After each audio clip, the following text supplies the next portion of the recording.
Bonjour, cher peuple de Dieu. Nous sommes très contents encore de vous rejoindre ces moments. Nous, c'est la personne de Moïse Malsavakavis.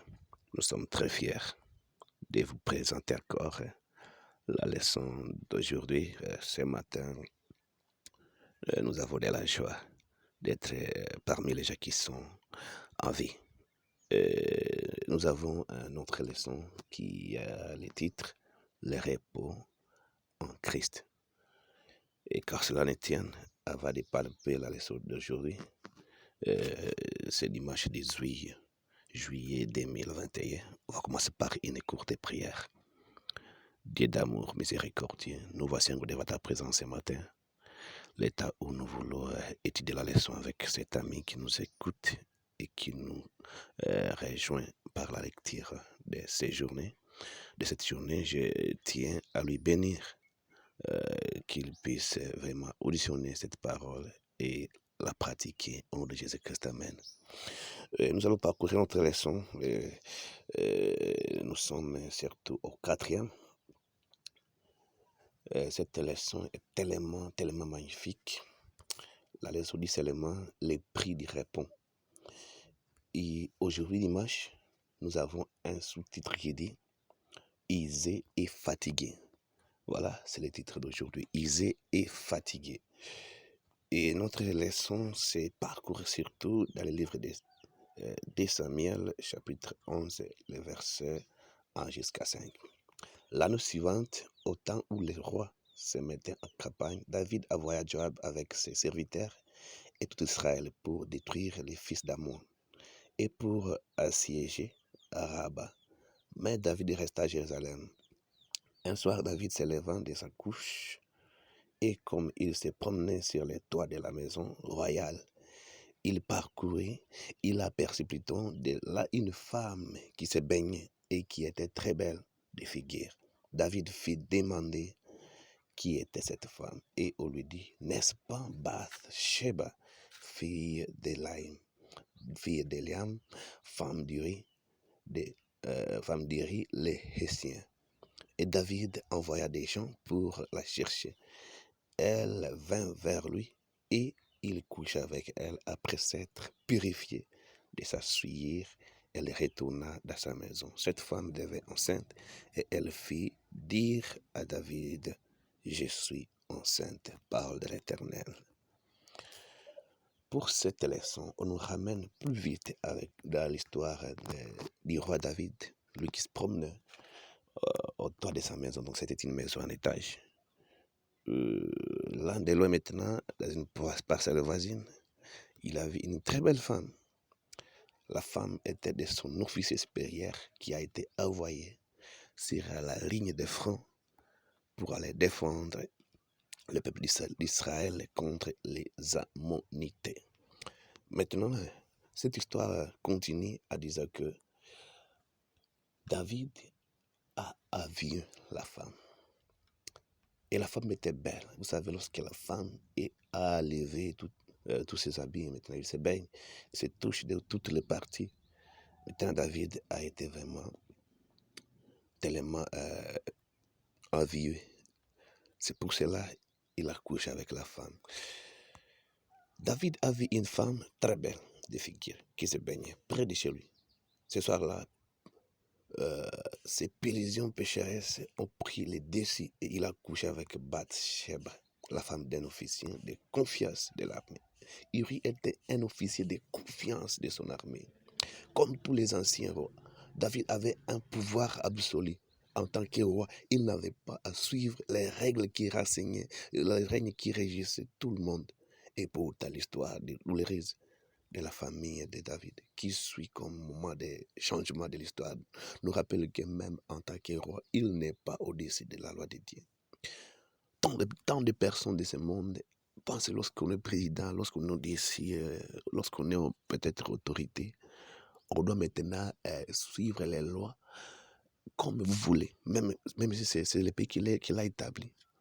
Vous voulez maintenant être toujours au-dessus de la loi. Maintenant, ici, David a voulu être au-dessus de la loi de Dieu. David a commis au moins 4 péchés que nous allons citer. David a envié. Et puis, il a couché avec la femme. Ça, c'est le premier péché. Autre chose, David a cherché à tromper Uri, son officier, à l'appeler en ligne de front pour venir maintenant coucher avec qui? Avec sa femme, afin qu'il puisse dire que non, la grossesse appartient à Uri. Troisièmement, lorsque David a échoué vraiment à couvrir cette honte, qu'est-ce qu'il a fait? Il a passé à l'assassinat. Ça, on lire ici. En effet, la loi est là comme une protection, une sauvegarde. Et même quand les rois s'en écarta, il dut faire face à de terribles conséquences. Dès que David a transgressé les limites de la loi de Dieu, il a commencé à ressentir les effets de son acte sur tous les aspects de sa vie. David pensait que son aventure passionnée était passée. Inaperçu. Pourtant, Bathsheba était maintenant comment? Enceinte. Et maintenant, tous ces plans-là qu'il a fait pour vraiment tromper Dieu et tromper Uri, David n'a pas réussi.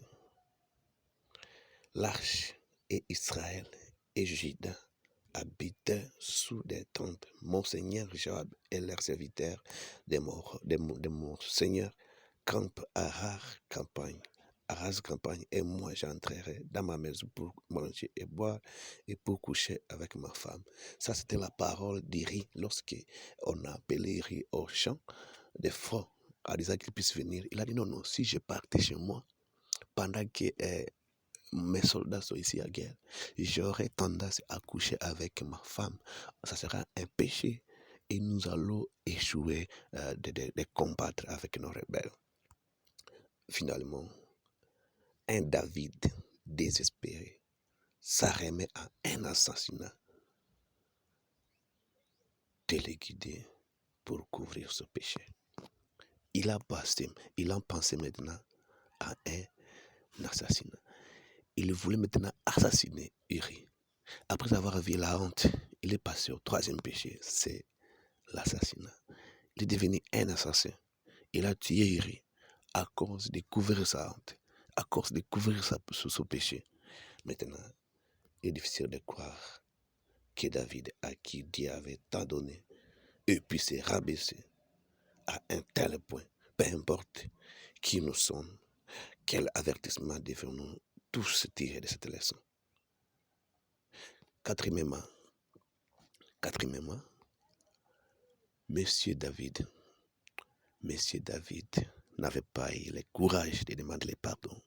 Tu peux te retrouver dans beaucoup de difficultés. La première des choses, mon cher, il faut te soumettre et demander pardon.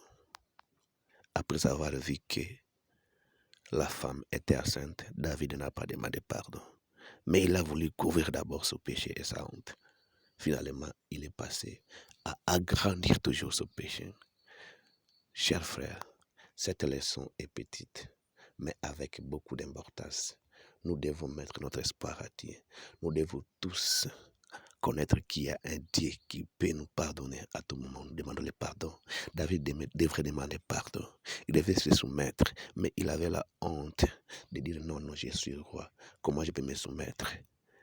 Il a cherché tous les plats, mais les plats là maintenant ont augmenté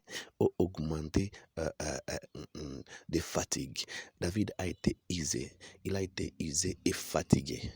Du point où il est parvenu à assassiner son officier supérieur Uri. Nous devons croire à notre Dieu. Nous devons mettre tout notre espoir à notre Dieu, afin qu'il ne puisse pas penser aux mauvaises choses dans notre vie. Que Dieu nous pardonne, que Dieu nous aide dans des moments difficiles, que nous puissions tous croire à notre Dieu. Par exemple, il y a un homme qui va en voyage, arrivant en route, il se retrouve, son carburant est terminé. À ce moment-là, qu'est-ce qu'il va faire? Il va augmenter ou ajouter du carburant, apprenant au moins 1 litre à côté de la route. Malheureusement pour lui, il se retrouve, il dit non, vraiment ici je suis soulagé parce que j'ai du carburant. Il va démarrer sa moto. Par grâce de Dieu, la moto va démarrer, va redémarrer et puis partir. Malheureusement, arrivera quelque part, là où il n'y a pas d'aide, il n'y a pas même de carburant encore. Il va ressentir sa moto, c'est bloqué. En vérifiant, il y a beaucoup de carburant. Malheureusement, avec beaucoup d'eau, où le carburant est mélangé de l'eau. Dans ces cas-là, la personne sera aisée et fatiguée. Voilà cette petite leçon, que Dieu vous bénisse. Et surtout, mettons notre confiance à Dieu. Ne soyons pas comme David, lui qui a maintenant péché contre péché. Il a ajouté péché sur péché. C'était votre serviteur, Moïse Malissa Vakavis. Je suis là pour vous. Je suis dans le groupe Chorale des Messagers, l'un des administrateurs, l'un des chantres de la chorale Messager. Béni SDA, nous sommes très fiers de vous. Que Dieu vous bénisse. Terminons par cette prière. J'aimerais assez que tu puisses répéter cette prière après moi. Mon Dieu, mon roi, écoute ma prière. Je suis très content ce matin parce que tu nous as donné la vie. Je suis très content ce matin parce que tu as voulu à ce que je commence une nouvelle semaine comme les autres. Je ne suis pas beau. Je suis très mauvais. Pardonne-moi de mes péchés et que je puisse revivre et que je puisse être encore nouveau dans ma vie spirituelle. Considère-moi comme un enfant devant toi et que tu me donnes tes lois et que ton Saint-Esprit me guide afin que je puisse marcher selon tes préceptes. Que la journée soit bien belle devant moi afin que je ne puisse pas pécher contre tes lois. Au nom de Jésus-Christ. Amen.